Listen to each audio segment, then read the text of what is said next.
As the black sheep, I've been trying to heal my hyper independence for years. Like, I know it's a problem, and especially as someone in a long-term relationship, it's like at a certain point you have to give it up. You have to give up the idea of trying to do it all, right? But being an only child, being a black sheep, being someone that has been on my own through all of the major moments in my life, like been on my own in like an emotional way, been basically raising myself, like it is so hard to rely on other people because everyone that I did rely on betrayed me.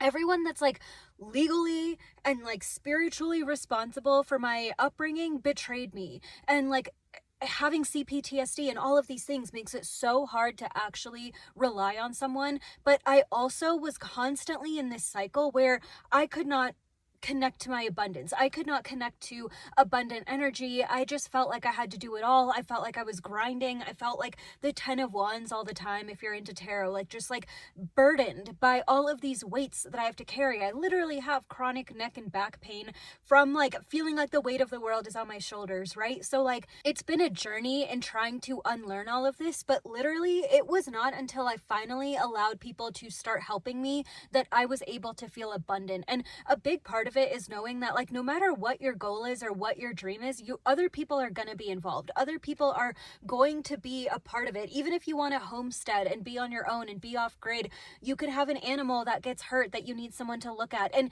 in a lot of these homesteading areas or communities, as much as you're self-sufficient, if something goes wrong, there's no one else coming to save you. So it's very important that even if you have one neighbor 10 miles away, that you know each other or that there's some sort of procedure or protocol, because you're gonna have to be relying on each other at a certain point, right? And so like so many of us put this idea of independence on such a pedestal because we're like, oh, it's the only way to be.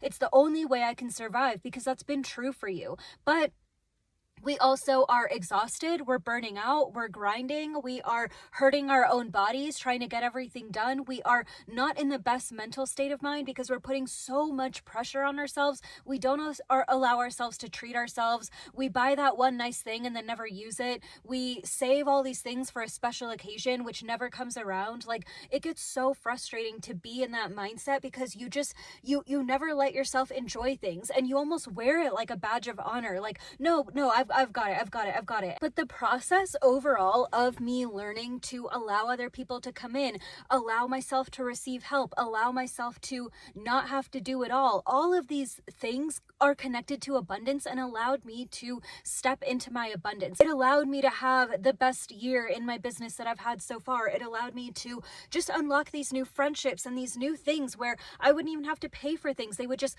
come into my life, right? People would bring me things or bring me gifts and it's like just what I needed. I would forget my lunch at work and then end up like coming into someone bringing free lunch or some way that I was able to feed myself suddenly. Like there were things where it felt like, yes, this is it. I'm living in that alignment. I'm living in my abundance and I'm doing this because I'm allowing other people in. But it happened in these micro steps. And like, even this journey has taken the last few years of like going from I hate everyone betrays me, I'm safest on my own, to then the belief that like I will find friendship. I will have friends who I can trust. And I lived in that space of like wanting that or hoping that or trying to believe that that would be true for like a year. And then I started actually making some friends that I felt like I could really be myself around and all those things. And then I started like opening up to the next belief that people do want to work with me, that people do want to help me, that people do value me, right? Period. That not everyone wants to betray me, that not everyone wants to hurt me. And I started living in that and opening that up. And I think it's so important when I talk to black sheep about hyper independence, so many of us are afraid that we are going to lose our coping mechanisms and that we're going to lose our sharpness or our discernment. Because one thing about black sheep is that we always know what your intention is with us. We always are able to clock it. Even if it takes a minute, we can always find it out when someone does not have the best intentions for us or when they don't want something positive for our lives or when they're not being genuine. And because we have that spiritual strength, we're almost afraid to turn it off. We're afraid to turn down that awareness or put our guard down because of what we've had to learn in the past, right? But what I've learned in my experience and what I've learned even from watching and working with other black sheep who like as clients is that is something we will never forget. And that sense of hyper independence, that sense of our survival mechanism, it is always within us, right? It becomes like our animal instinct. And so having that and knowing that we can always rely on that, like the second someone tries us, we know what to do, we know how to fight back, we know what to say, we're never gonna talk to them again, we're cutting them off. Like we have so many strategies and so many coping mechanisms when anything does go wrong. But at a certain point, as Black sheep, we deserve to not feel like something's always going to go wrong. It's the bare minimum. We deserve to not feel like something's constantly gonna interrupt our lives, right? And so in order for us to choose our abundance, in order for us to choose that things will get better, in order for us to get to the other side, we have to believe that the other side exists. And by opening that door little by little and kind of creating these micro movements in that direction, soon we will be in that space where I don't have 5 million friends, but I do know I can trust the friends that I have. I do see how spirit is constantly bringing me into more and more people who I just vibe with and just get like this.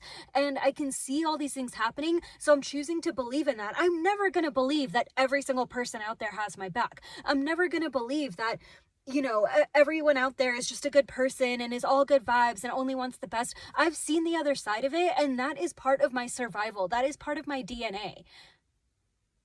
But that doesn't mean that I also can't want, hope for, and ultimately choose and have better.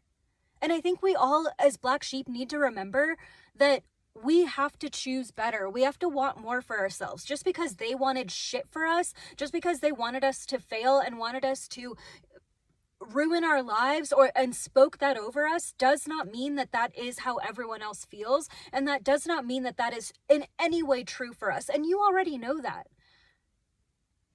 So let me know, like, do you still feel like you're in this super hyper independent stage, or do you feel like you are actually kind of evolving and growing out of it? And if you are growing out of it, have you noticed like how that's made life shift for you?